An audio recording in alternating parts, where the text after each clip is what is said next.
চলুন তাহলে আজ দুপুরে শঙ্কর মাছটাই রান্না করে ফেলি। তো শঙ্কর মাছ রান্না করব, তার জন্য মাছগুলো লবণ হলুদ মাখিয়ে কিন্তু কড়াইয়ে তেল দিয়ে ভাজতে বসিয়ে দিয়েছি। তো মাছ ভাজা কিন্তু আমার হয়ে গেছে। মাছগুলো হালকা করে ভেজে নিয়ে ওই তেলেই বসিয়ে দিয়েছি আলু ভাজা। তো আলুটাকে ভেজে এবার তুলে নেব। আর এই যে দেখুন, মাছগুলো কিন্তু আমি হালকা করে ভেজে নিয়েছি। এবার কি কি মশলা লাগবে চলুন সেটা দেখে নেওয়া যাক। প্রথমেই রয়েছে এখানে কিছুটা পেঁয়াজ কুচি আর রসুন বাটা, তার সাথে রয়েছে জিরে আদা শুকনো লঙ্কা বাটা, আর এখানে রয়েছে গোটা গরম মশলা, যেটা আমি ফোড়নে দেবো। তো চলুন তাহলে এবার রান্নাটা শুরু করে দিই। তো কড়াইতে তেল দিয়ে দিয়েছি, তেল গরম হয়ে গেছে। এবার কিন্তু দিয়ে দেব গোটা গরম মশলাগুলো ফোড়নে।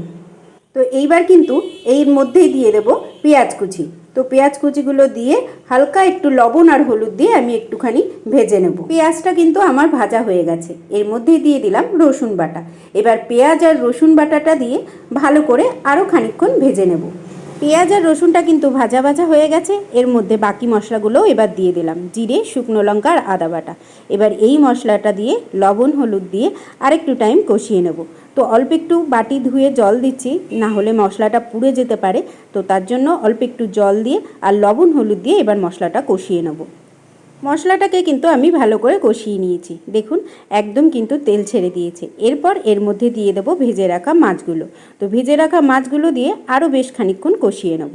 তো চলুন তাহলে ভেজে রাখা মাছগুলো দিয়ে এবার তাড়াতাড়ি করে কষিয়ে নিই। মাছগুলো কিন্তু মশলা দিয়ে বেশ ভালো করে কষিয়ে নিয়েছি।